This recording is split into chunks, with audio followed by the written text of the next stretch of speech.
Hello crafty people, and welcome back to my channel. It's a lovely sunny day here in the UK, and so I thought we should do a little bit of cheerful sunny colouring. So I've decided to use this beautiful digital stamp which is from Lily of the Valley. If you like this stamp or any other mice type stamps, there are a variety of them on the Lily of the Valley Etsy website. So if you search up Lily of the Valley on Etsy, you'll find that these are in there for something like a couple of pounds each, and the beauty of them is obviously that you can size them how you want. So I've sized my one to fit to a 5x7 inch card, and that's a really nice size to get in there and get into the nitty-gritty. So the object of today's video is I'm going to show you how I colour the mouse and the cake, and possibly these little bits too, using my alcohol pens and just a couple of pencils. It's really easy technique, so I hope you'll stay with me and follow along, and if you make it to the end I will have a full colour swatch available for you, which you can check on if you want to use the same pens as me, which in this case is Ohuhu Honolulu pens. So without further ado, let's bring in my blank. Here he is, and we are ready to get started. Okay, so before we get started, just a little bit of housekeeping for people who haven't coloured digital stamps before or used alcohol markers. The first thing to do is when you print your image, try to use a smooth cardstock if you are colouring with alcohol markers like me. Print your item in black and white only and do it in draft. That way you don't put too much ink on here because it will have a tendency to smudge. The other thing to do is to try and print these a day or two before you want to use them, so that this ink really gets a chance to cure into your paper, which will mean less chance of smudging. Now for the most part you won't really notice any smudges if you're using darker colours, but if you're going with a pale colour you might notice some movement of this black ink, so that's just a tip to be aware of. The next thing is, if you are colouring with alcohol inks, they will naturally, let me bring that in, bleed through to the back of your card. So what you need to do is just put some blank paper, scrap paper underneath, so that if that ink bleeds through it doesn't bounce back up through your card. Now we're all ready to begin with our mouse, and I've decided to do him in shades of grey because obviously the cake is going to be brown, so we want a little bit of contrast. I'm using my Ohuhu Honolulu pens, which have a brush marker on one side, so if I just grab one of them you'll see what I mean. There we go, so they've got the brush marker. I'm using these because they cover the area nicely, and also they're great for the dotting technique that I'm going to use for a lot of this card today. Now if you like colouring furry animals, this is a really nice little technique to use. So you just need about 3 shades of grey. If you're following with me, I'm going to start off with a very pale grey, which is CG1100. And the first thing I'm going to do is colour my little mouse, or I'm starting with his face. I'm colouring all over. Now I'm going in round and round circular motions, trying not to go over that black area too much because, you know, just not to tempt fate. Now if it's a little bit blotchy, when you're doing animals it really doesn't matter because that adds to the texture of the fur. So you know, it's all good. I'm not going to keep going over and over trying to make this all smooth because there's really no need. Now I'm going to go with a medium colour, and this one for me is CG2. And this is where we start our dotting technique. So we're going to think about where the shadow might be on our mouse. Now I'm thinking always that the sunlight is coming from the right hand side because it's going to shine onto his face. You don't want the sun behind him, you want the sun to be highlighting the areas of his face. So whichever way your mouse's face or your character's face is facing, you kind of want the light to be shining on their features. Now let's start with an easy area, and we're just going to be dotting, and I know that that ear, which is behind the other ear, is going to be in shadow, so I'm putting some dots in there. I know that the this area of his ear is sort of folding in, so I'm putting some dots here. And you know what, there's no rules to this, so basically we're just trying to get some contrast. And as you can see, I'm putting dots, and some of them are big and some of them are small. And I'm thinking the back of his head is going to be more in shadow, but his face is also rounded, so I'm putting a bit of shadow around the edge and particularly under his chin, because that's where the light won't be able to get to so much. And how far you go is up to you. Now what's kind of important and quite hard, not that it's really hard, but we tend to end in straight lines and we want it to be a bit more random. So I'm just going to go in there and throw in a few random odd dots here and there. And I might do a few round behind his nose, because his nose is going to stick out and cast a shadow too. So that's CG2. Now we're going to go to my darkest colour, which is CG050. And I've worked all this out using my swatch that I created when I got these pens, and just coloured a little square in of each colour so that you can see what they're going to finally look like. And I'm now going over the same areas, adding dots, but not going quite so far into the middle of his face. So this is the darkest area of shadow, and I'm going to just put one or two stray ones just to give a little bit of life in the middle there. As you can see, I'm not using anywhere as much. And now that I've done that, I might want to go back with my mid colour and just add some extra dots to bring that mid colour out a little bit.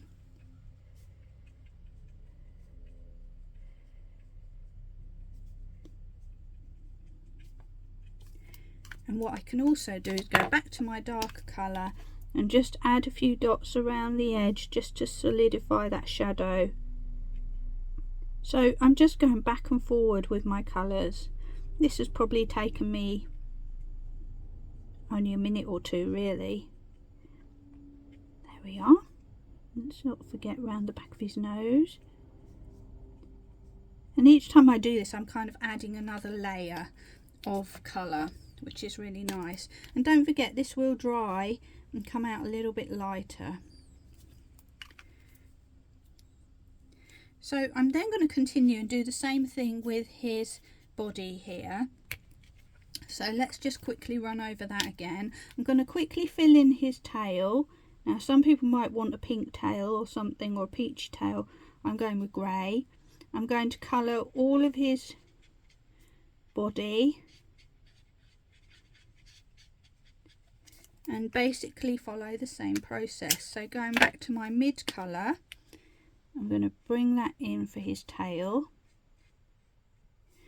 and I'm going to start dotting now. Because this is under his belly and behind his feet, this bit's going to be quite dark. This bit's going to be darker at the back where he's sitting. So you can see I'm not getting too particular about it. I'm just letting those dots fall wherever, and then in with my darker colour, taking that quite dark under his jumper.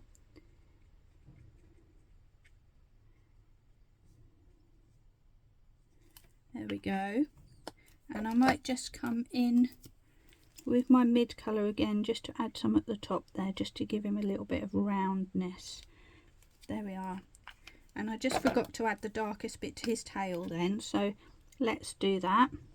And then we're ready to add the pinky peachy highlights that are going to go in his ears, his nose and his paws. So let's grab some pens and do that one next. So I've picked two peachy colours which are in the red groups for my peachy parts, and those are the ones R18, R19, R18 being the lightest. So I'm going to start with that, and what I'm going to do is just colour in all these little peachy bits that I need. So his feet and his paws. You just need to be a little bit aware with this one because it is a pale colour and there's more alcohol in there that you might get just a little bit of smudging, so but we can kind of cover that up with our darker colour as well. So I'm just adding a low light. This is very quick to do because these are tiny. There we go, just some little low lights with the darker R19 colour. What you can do is come back with that and just deepen that a little bit more. So very quickly our mouse starts to come together, and I also want to give him a little bit of blush on his cheek, so I'm just going to dot with my lighter colour randomly, that's R18 again, and then come back with my darker colour and just put a few dots in there just to make that a little bit stronger. And if that's too strong for you around the edges, we can go back to our lightest grey and just kind of dab around the edges there, and that will all merge in together. And then in the meantime these other little bits will have been drying, so we can actually go back and sorry, I need the darker one, and reinforce those darker areas. Just add in that bit of shadow. And because they're only small areas, we don't need to worry too much about going in too heavy with our light and shade there.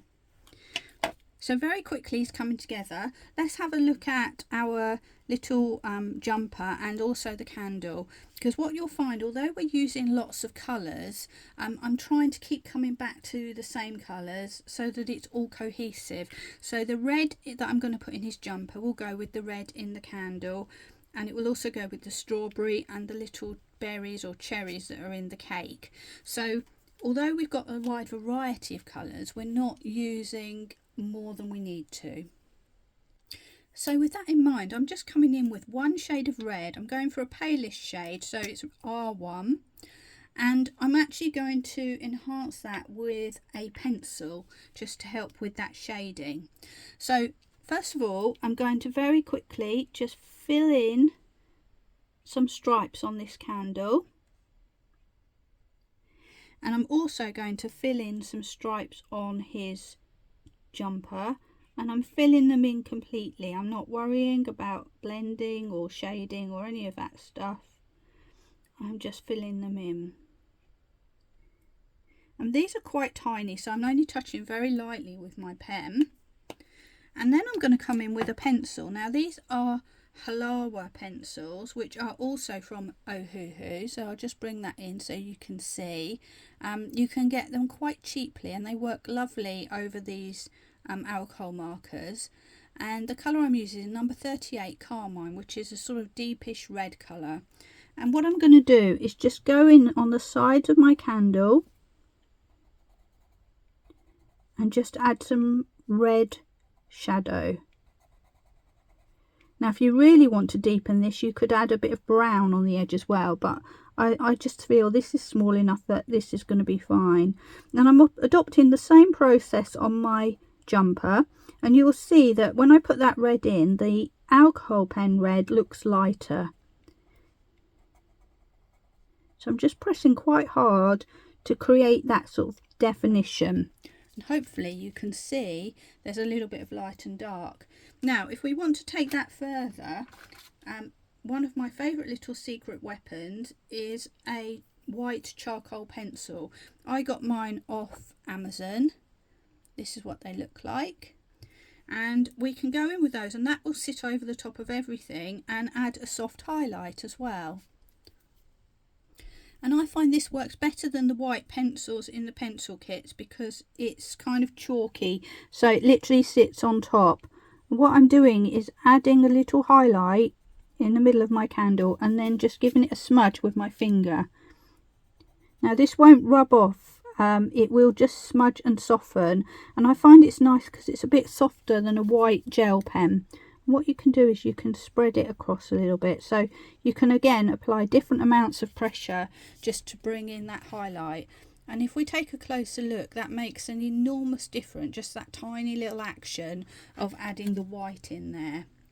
Now we don't want to leave the white bits on our candle and our jumper totally plain white. We need to put some shadow in there. So I'm going back to the lightest grey that I used on my mouse, and I'm going to adopt the same process. So I'm going to take my grey and just go run down the edges of that candle. I'm going to add some shade to the jumper on the white stripes. You might choose to do a different colour jumper and put green and yellow stripes or something, in which case this doesn't matter, but it's still a nice technique to know how to deal with that white stuff. And then I'm going to deepen the shade again using a pencil, and this time I'm coming to my warm grey from that same pencil Halawa set. There we go. So I think there's about 70 pencils in there, so you've got a nice variety. And I'm just going to deepen that shade on the edges there. Same with my jumper. And again, this will just add that little bit of shape and depth to here, to the white areas, but you still think it's white. It's just not flat white. So that's an excellent little tip. So before we know it, his clothes are all done, and we've got, what else have we got? We've got a candle, and we've got a candle flame and a little bit of cheese to do. So let's do that next. And once again, we're dealing with small areas here, so I'm picking a couple of alcohol pens, and I've brought in a pencil just to add in that little bit extra. So pens are YO30 and Y1. YO30 is the lightest, so I'm going to quickly go over my flame. And you know what, I didn't do it on the last one, but maybe I'm going to just put some dots around the edge in that lighter colour, just to give that impression that that flame is glowing. There we are.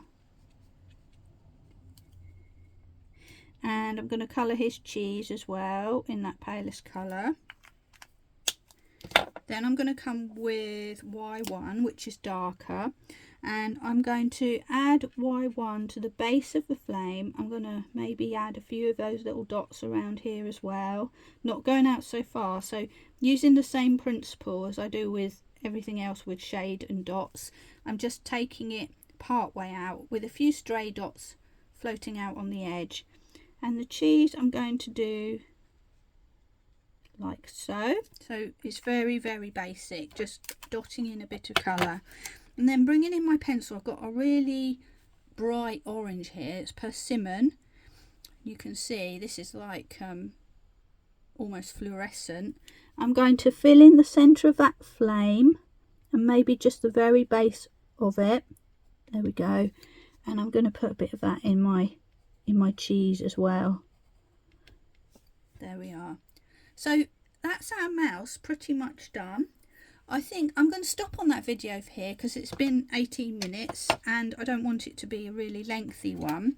But let's just quickly bring in the swatch that we've done. So here we have the list of everything that was used for the mouse. And here we have the candles, the berries and the flame. So I'm going to stop that video here. If you're liking this process so far, let's come back for the next video when we'll tackle the cake area and everything down the bottom, the strawberry, etc. But just before we go, let's just bring in a last shot of our completed card to remind you what we're aiming for. So thank you for watching today so far. I hope you'll come back to see the cake and a final video which will be a slightly new way of dealing with our sky as well. So I'll look forward to seeing you then. But for now, bye for me and enjoy your crafting.